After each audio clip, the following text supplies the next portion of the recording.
the hood on itself, we need to drop it into place.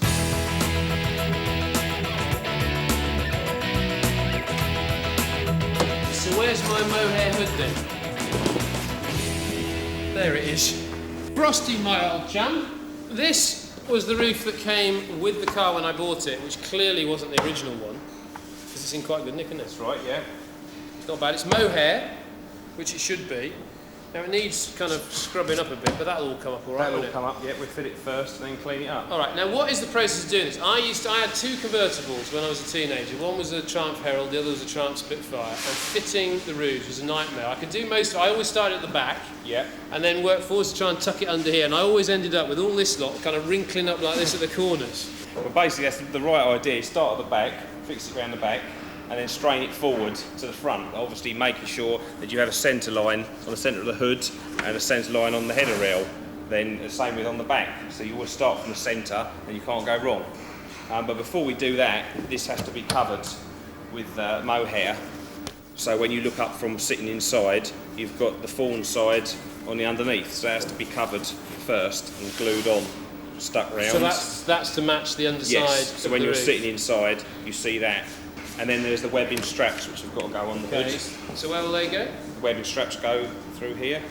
Now I've already put in the wood fillet here, but do you screw the roof into that? That's stapled. Right. So quite a lot of fiddly work to do that. Yeah, a little bit time consuming, but take your time, it should be all right. And these are the fiddly bits that I've got to fit, because my next job is to sort out the door trims. And while I work out how I do it, you take a look at another racing classic. Now, that's a winder that goes.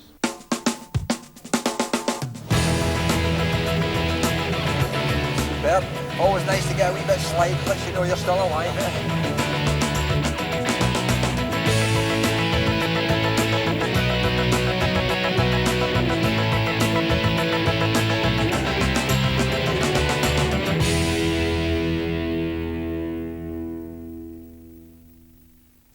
The reason you bought it, do you show this car, or was just got it as a pride and joy, so it's a hobby? Well, it is a hobby, but we also go to classic car shows regularly, sort of once every fortnight during the summer. The engine, what size engine is in this one? It's a 1500 engine. Is this the pre-crossflow one? That's the pre-crossflow. So that's the old 1500 pushrod job? That's the one, yes. Ah, it's cracking engines. What sort of power does this engine put out? Well, it's not that fast. Personally, I've not had the car going that fast, 60, maybe 70 at the most. Well, it looks great. We'll find out in a wee while if it goes just as good as it looks, and I'm sure it will.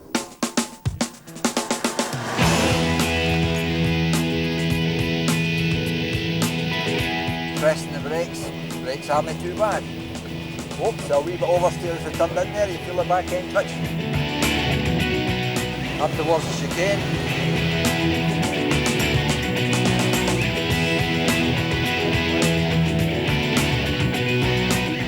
We're losing a wee bit of visibility here, but we're okay. And that was all taken in top gear, fourth gear.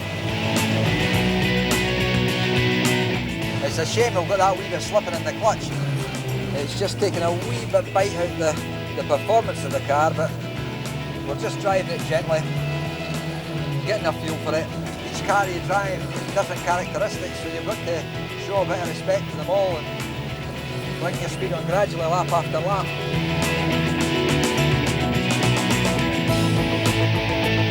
It's a good fun car to drive. But you're right, it's not a track car, it's a car for cruising.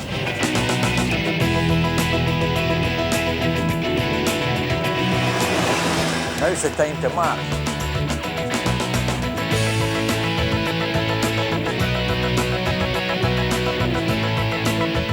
Look at the car, it's a classic.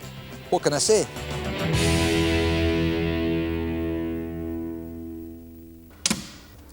Right, there we go. Bit of trim on. Now, that was the 10th car you've just seen. In our next programme, Ian will be running through his top 10 and telling you which is his favourite racing classic. As for me, I've put on the top door roll here, which was a new piece because the original from the car was very corroded. So that's a new bit that's gone on there. I've also put on these top chrome strips, which the door panel will be seated up into. The panel itself just slots up into these chrome strips, needs a bit of a bend at the front to follow the contour of the door. Up like that, on she goes. Excellent.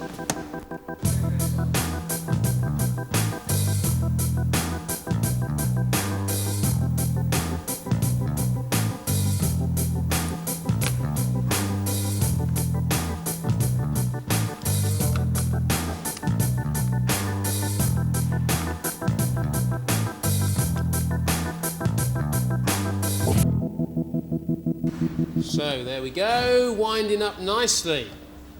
Lovely jubbly. Now Frosty is getting on well with the roof. I've got one more door panel to put on, and while I do that, take a quick look at what the inside of this car looked like when I bought it. Bit of a shock, really.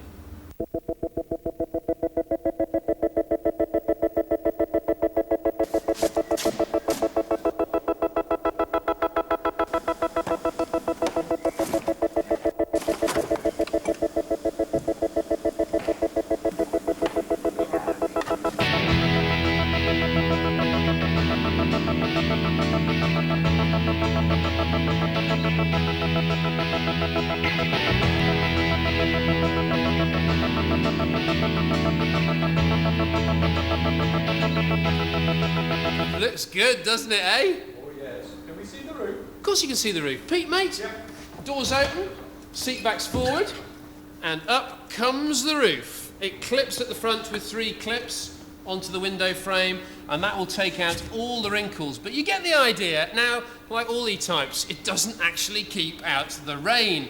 More of a draft excluder, really, but it does look lovely, and it will be nice when you want to keep the sun off your head as well. Maybe. Now, Pete, mate, that's it for now. We'll see you next time. Until then, it's goodbye from me, and it's goodbye...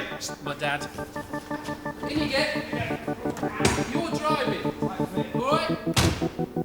By the way, he's not actually my dad, but he is old enough. I think you'll agree. See ya.